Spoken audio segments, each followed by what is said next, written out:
پاکستان اور ازبکستان نے 2 سال کے اندر بائی لیٹرل ٹریڈ کو $450 ملین سے بڑھا کر اب $2 ارب تک لے جانے کا ہدف طے کیا ہے، اور اس ہدف کو حاصل کرنے سے پاکستان کا معاشی کردار خطے میں خاصا مضبوط ہونے کی توقع ہے۔ پاکستان اور ازبکستان کے درمیان پرائیورٹی ٹریڈ ایگریمنٹ مارچ 2022 میں طے ہوا تھا، جس کا نفاذ 2023 میں ہوا، اور اس معاہدے کے تحت ابتدا میں 17 اشیاء کو پرائیورٹی ٹیرف سہولت بھی دی گئی۔ اب دونوں ممالک نے فیصلہ کیا ہے کہ فیز 2 میں اس فہرست کو دگنا کیا جائے، بلکہ اس سے بھی زیادہ کیا جائے، اور اس ایکسپینشن سے پھر ٹیکسٹائل کے ساتھ ساتھ فارماسوٹیکل پروڈکشن اور زرعی اجناس کے علاوہ کیمیکلز اور انجینئرنگ پروڈکٹس جیسے سیکٹرز میں بھی ٹریڈ بڑھنے کی توقع ہے۔ اب موجودہ اسٹیٹسٹکس کے مطابق 2024 اور 25 میں پاکستان اور ازبکستان کے درمیان سالانہ تجارت $400 سے $500 ملین رہی ہے، اور یہ تجارت 2019 میں صرف $27 ملین تھی، جس سے واضح ہوتا ہے کہ چند سالوں میں یہاں پر نمایاں اضافہ ہوا ہے۔ اگر $2 ارب کا ٹارگٹ حاصل ہو پاتا ہے تو یہ موجودہ سطح سے تقریباً 4 گنا زیادہ ہو جائے گا۔ دونوں ممالک نے چند اہم سیکٹرز میں تعاون پر بھی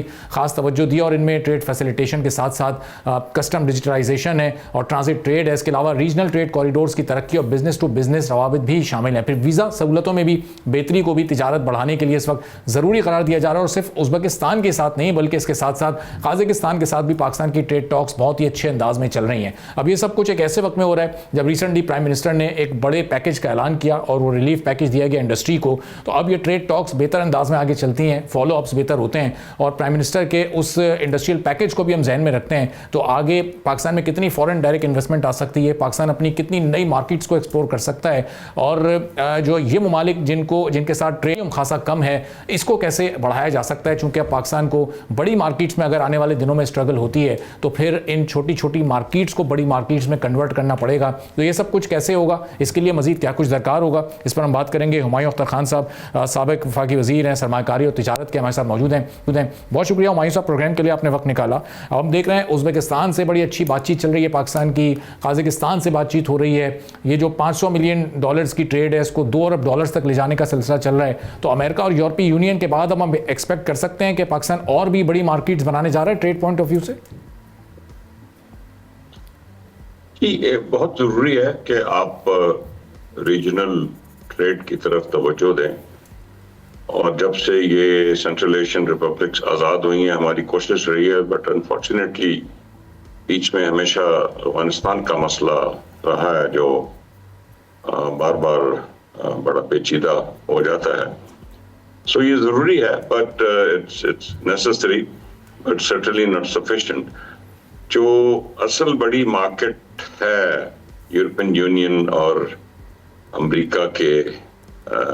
علاوہ، وہ ایک تو چائنا ہے اور دوسرا ایشیان ہے۔ ان 2 مارکیٹس میں پاکستان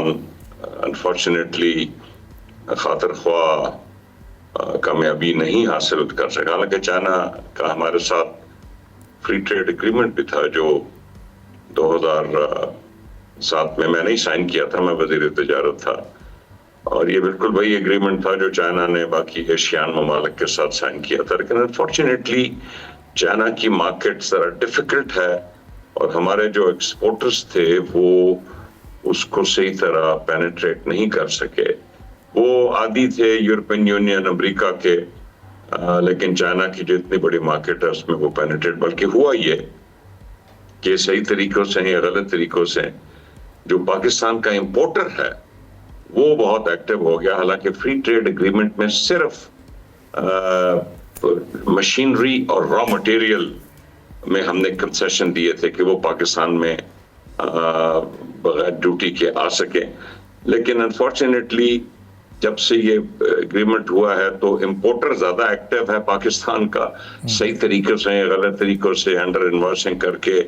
وہ چیزیں امپورٹ زیادہ کر لیتا ہے، اور ایکسپورٹ ہم نہیں کر سکے۔ تو اگر آپ میرے سے پوچھتے ہیں کہ کون سی مارکیٹس پہ زیادہ توجہ ہونی چاہیے تو یہ چائنا کی اور ایشیان کی ہیں۔ سبسکرائب کریں اور بیل دبائیں تاکہ کوئی خبر رہ نہ جائے۔